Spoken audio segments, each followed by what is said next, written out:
are your friendly travelers, back at it again for another video. If you're new here, my name is Christina. And I'm Anthony. And so friendly emphasis on the R and the N, we are registered nurses. More specifically, we are travel nurses here to share about our profession and our lifestyle. Before we get into what this video is about, pause, hold up, hit that subscribe, join the friendly fam, and then on top of that, hit the button right next to it, give us a thumbs up and a like. Helps us keep making these videos, gives us a smile on our face. So do us a favor. And you want to join the friendly fam. Yes. We know you want to do that. So today we are going to be gearing another nurse episode for our new grad nurses. Yeah, it's that time of year, you know, you're all graduating. Congratulations. Yeah. Shout out to you. And now you're wondering what's next. So we thought we'd make a video very relevant to that. Yeah. Number one is, you know what? You just worked so hard. You know, it took 2 years, 4 years, 1 year accelerated. However many years. You did it. Congratulations. Yes. The long road, you did put a lot of effort. And you know what? You got to take some time to celebrate. Maybe that's just like a week off, a month off, whatever it is. Mm-hmm. Go on a little vacation. Just refresh your mind, because if you just go straight through graduation, taking all those finals, go right into NCLEX prep, it honestly can be overwhelming and exhausting. But taking that little time just to refresh yourself, you can go in with like a new head of steam and like full focus. And I mean, that's what I did personally, and I know other people that have had success with that too. But don't celebrate too much, because tip number 2 is get ready to take that NCLEX. So there are a couple courses that I know of and that I've personally taken myself to help me get prepared for the NCLEX. I did take Kaplan. Honestly, not my personal fave. It kind of confused me a little bit more because there was a lot of algorithms, and some people like the algorithms, but to me, I just couldn't apply it to every question, and it got me really confused. But I heard amazing things about UWorld. So use UWorld. Everyone that has taken UWorld says that they have passed it. I don't know one person who hasn't taken UWorld and didn't pass. So that is a really good resource. They do cost money, so be ready to pitch in maybe a couple $100 to take these courses. But it could be a good investment, Yeah, So you only have to take the test one time rather than it's so worth it. A few. So it's better to be prepared. Yeah, and use those resources. Yeah, and I took about a month to study. I didn't really have any other jobs except like a side babysitting job. That was really my full-time job, was to study. I went to the library, then I went home and I rested, and then repeat. So use that time very wisely, but we don't recommend you doing it over too long of a time after you graduate. So try to get the NCLEX in within the first couple months of graduation, because after that, they all say, you start to lose some of your critical knowledge and some of the skills you learned in nursing school. So tip number 3, you want to build a resume, have your references ready, because you're going to start applying for jobs. So what is good on a resume? If you had any volunteer work, if you did have any internships, maybe if you did work as like a nursing assistant, tech, something like that. I'm sure that really helps because it shows you had experience in the hospital. As far as references, I'm sure along the way you probably built relationships with either clinical instructors, maybe your professors, and that looks really good. If they see a nurse that's an educator, or someone that has a lot of experience and knows, a good nurse, and they're willing to give you their vote of confidence, hospitals look at that. So tip number 4 is you need to apply to positions.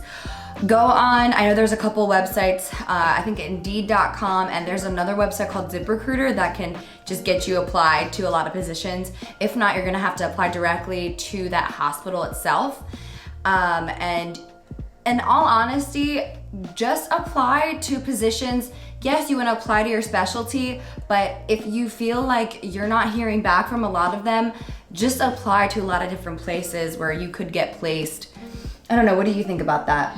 I mean, really, I think it's personal preference. Like if you were just so set on a specific specialty, who is anyone to tell you, what you're willing to wait for, but just be prepared that as a new grad, I mean, some of these hospitals, they're looking for someone that's experienced. So you might not get your like dream job at, you know, your dream hospital. Yeah. It may take some compromise somewhere, or you can just get your foot in the door with a really nice hospital. Yeah. Lots of resources, you know, get your groundwork and, you know, your experience on some floor. Yeah. And then transition, Yeah. you know, just make a switch to maybe the Right. specialty of your choice. I think that's like really good advice if you really like a hospital, but you don't like the positions that are offered, but you really know that you want to be at the hospital for a while and then work your way up. Maybe it is a good idea to just put your foot in the door in a specialty that maybe isn't your personal favorite at the time, but it's somewhere to build rapport and build a reference.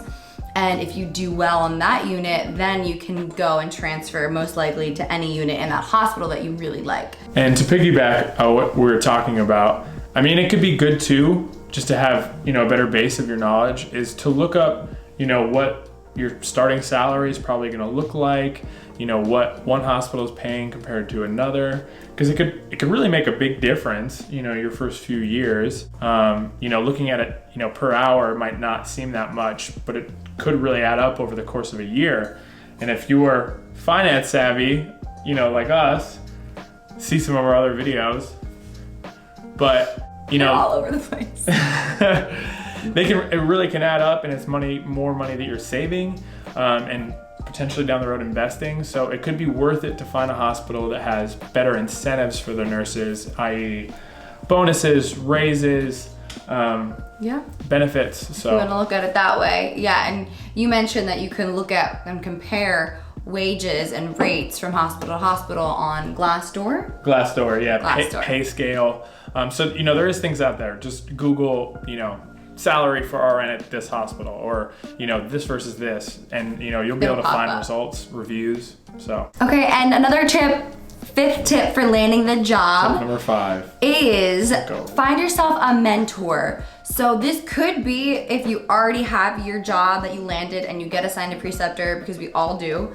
That could be the preceptor, but if you don't find a connection with the preceptor that you made, find a mentor with a nurse that maybe you already know, maybe an older nurse in your family, aunt, uncle, cousin, maybe a friend who has already been down the same path as you. Really what you wanna do is just pick their brain about a lot of things, ask them a lot of questions, kind of ask them, you know, how were they successful? What did they think of their first year? And things like that. So it'll help you kind of just gauge on what to expect.